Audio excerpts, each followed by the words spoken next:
Back to my YouTube channel logical maths पर अरुण बालियान। आज मैं आपको बताने वाला हूं अपना रिव्यू, जो सीजल 2024 का मेरा एग्जाम हुआ, 25 का एग्जाम हुआ है, उसका रिव्यू बताने वाला हूं। कैसे कैसे एंट्री से लेकर और लास्ट एग्जाम के फिनिश होने तक आपको मैं सब कुछ बताऊंगा कि कैसे कैसे आपका एग्जाम हुआ है, कैसे कैसे आपकी एंट्री हुई है, किस प्रकार से हुआ है। देखो भाई, एंट्री हुई है। सबसे पहले तो आपकी एंट्री में आपका बेसिक तरीके से आपको चेकिंग की गई है मशीन के द्वारा। अच्छी तरीके से एंट्री दी है, आपके एडमिट कार्ड चेक किया गया है और आईडी चेक की गई है। आईडी और एडमिट कार्ड, एडमिट कार्ड,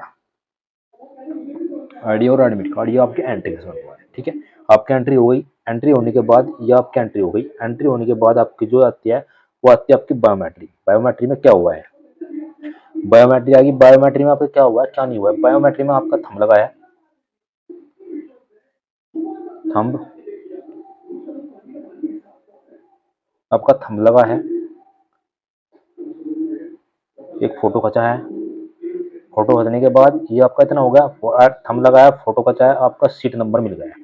जो भी आपकी सीट थी आपको सीट पर पहुंचा दिया गया। ओके, उसके बाद आपका एडमिट कार्ड, जो एडमिट कार्ड पर आपके स्क्रीन लाइन लिखी गई है, एडमिट कार्ड पर वो लिखा गया है जो आपकी स्क्रीन लाइन, मतलब कि जो स्क्रीन है कंप्यूटर की, आपकी जो सिस्टम की स्क्रीन है, वो आपकी स्क्रीन पर वो एडमिट कार्ड पर लिखी गई है। वो आपके एडमिट कार्ड पर आपकी लाइन लिखी गई है।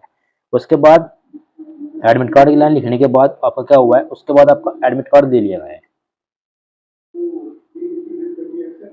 एडमिट कार्ड नीचे से थोड़ा सा कट करने, जहाँ सीजर का निशान होता है एडमिट कार्ड में, यहाँ पे सीजर का निशान होता है एडमिट कार्ड में, वहां से आपका एडमिट कार्ड कट करके ले लिया गया है। लेने के बाद आपको एग्जाम से 2 मिनट पहले, आपको एग्जाम से 2 मिनट पहले, एग्जाम स्टार्ट होने से 2 मिनट पहले बताया जाता है कि आपका एग्जाम स्टार्ट होने वाला है। पहले टीसीएस में ऐसा नहीं था। टीसीएस में आप टाइम देख सकते थे कि कितना टाइम बचा हुआ है, कितना टाइम नहीं बचा हुआ है, टीसीएस में ऐसा देख सकते थे। लेकिन यहाँ पे इसमें एडिक्यूटी की जो में ऐसा नहीं है। इसमें आपका जो है 2 मिनट पहले बताया जाता है आपके कि आपका एग्जाम स्टार्ट होने वाला है।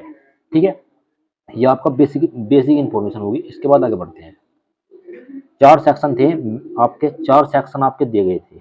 4 सेक्शन थे आपके। 4 सेक्शन में रीजनिंग पहले पे ओपन होता है, रीजनिंग। उसके बाद आपकी जीके ओपन होती है, जीके के बाद आपका मैथ ओपन होता है, मैथ के बाद आपकी इंग्लिश ओपन होती है। रीजनिंग, जीके, मैथ और इंग्लिश ओपन होती है। ठीक है, रीजनिंग जो आपकी थी वो थी इजी थी, इजी टू 22 से 24 सवाल आप आसान से कर सकते थे। उसके बाद आपका जो जीके था वो मॉडरेट था, मॉडरेट टू हार्ड था आपका। 10 से 12 सवाल डुएबल थे, बाकी आप नहीं कर सकते। ठीक है, जीजी टू मॉडरेट था मैथ, इजी टू मैथ आपका मॉडरेट था, 20 से 22 सवाल आप मैथ में कर सकते हैं।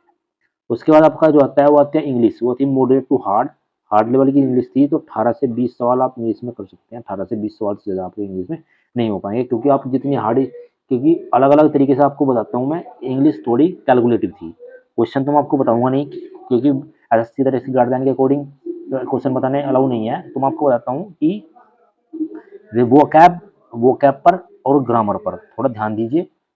थोड़ा ध्यान देने की जरूरत है आपको। और भाई जो पैसेज था वो पैसेज लेंथी पैसेज था, पैसेज भी आपका लेंथी था। ठीक है, ये आपका मैं आपको बता देता हूँ, ये आपका 4 सेक्शन में डिवाइड था पेपर। पहले आपकी रीजनिंग थी, उसके बाद जीके थी, फिर मैथ था, फिर इंग्लिश थी। इस तरीके से आपका 4 सेक्शन में डिवाइड था। आगे चलते हैं। आपका जो है इजी जो थी, रीजनिंग जो इजी थी, रीजनिंग आसान था, आप रीजनिंग कर सकते हैं एक बार के में। आप रीजनिंग के 20 से 22 सवाल कर सकते हैं फर्स्ट टाइम में। ठीक है, जीके में आपका जो था, जीके में हार्ड टू स्टेटमेंट वाले क्वेश्चन आपके देखने को मिलते हैं। स्टेटमेंट वाले क्वेश्चन आपको इसमें देखने को मिल रहे हैं। ठीक है भाई, और मैथ लेंथी था। मैथ के जो क्वेश्चन थे वे लेंथी थे, वन लाइनर क्वेश्चन नहीं था कोई भी, तो आपका लेंथी मैथ था। ठीक है, और इंग्लिश, इंग्लिश आपकी लेंथी थी काफी, बहुत बड़े बड़े एरर, जो एरर के क्वेश्चन भी थे वो बहुत बड़े बड़े क्वेश्चन थे। लेंथी था, हार्ड था। ठीक है, तो और नो वो कैब भी यूज की गई थी, नो वो कैब हमारे पास यूज की गई थी। जो क्लोज टेस्ट था,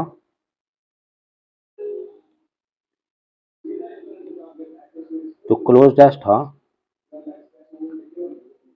क्लोज टेस्ट लेंथी था भाई, लेंथी पूरा लंबा था, बहुत बड़ा क्लोज टेस्ट दे रखा था।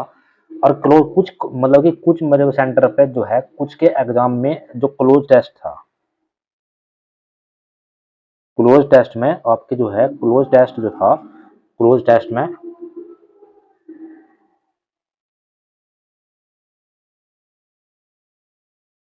क्लोज टेस्ट में भाई आपके ऑप्शन लगे हुए थे, ऑप्शन पे मार्क हो रहा था। मार्क होकर आया है, होकर आया है मार्क्स ऑप्शन में। ये जो है मैंने 4-5 से पूछा है, 4-5 मेरे वाले सिस्टम में नहीं था, पर 4-5 ऐसे मिले हैं मुझे कैंडिडेट, 5 कैंडिडेट ऐसे थे जिसके ऑप्शन में मार्क था,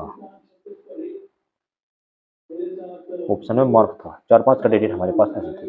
तो भाई मैं आपको बताता हूँ, रीजनिंग तो आप जितना पढ़ रखा है उससे अलग पढ़ने की आपको कोई जरूरत नहीं है रीजनिंग में। हाँ, पर मैथ में थोड़ा आपको फॉर्मूला रिविजन करना चाहिए। जितना आप फॉर्मूला पे रिविजन पे ध्यान दोगे तो मैं अच्छा मैथ कर पाओगे। और बच्चे इंग्लिश, इंग्लिश पे आप खुल के बताता हूँ भाई, एक्टिव पैसिव कर ले, डायरेक्ट इंटरेक्ट कर लो, वो कैब पढ़ लो अपने, और ग्रामर पर थोड़ा ध्यान दे लो बस। 2 सवाल PQRS के थे, बाकी कुछ नहीं था। ठीक है, कोई अलग बात तो इससे अलग है नहीं। मैथ इजी था, जीके हार्ड थी। जीके आप मत पढ़ो, अब जीके जिसका भी पेपर है वो जीके मत पढ़ो, अच्छी तरीके से तैयारी करो बस। और मॉक टेस्ट देना बिल्कुल बंद कर दो, मॉक टेस्ट देना बंद करो और बस रिवीजन पे ध्यान दो, रिवीजन, ओनली रिवीजन पर ध्यान दो। आप जितना ज़्यादा रिवीजन करोगे उतना ज़्यादा आपको फायदा होने वाला है। जितना ज़्यादा आप रिवीजन कर सकते हो उतना ज़्यादा रिवीजन करो, बाकी बिल्कुल भी कुछ करने की आपको जरूरत नहीं है। ठीक है, अगर आपको वीडियो अच्छी लगे तो वीडियो को लाइक करें, शेयर करें और चैनल सब्सक्राइब करें। Thank you so much.